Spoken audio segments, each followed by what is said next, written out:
अब फोनवा नहीं करही सोनवा कलियो कवन कसूर गे।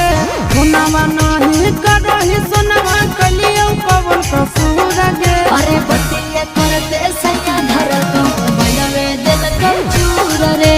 बतिया करते सैया धरल मोबाइलवे दिल को चूर रे। 2 दिन ससुर गे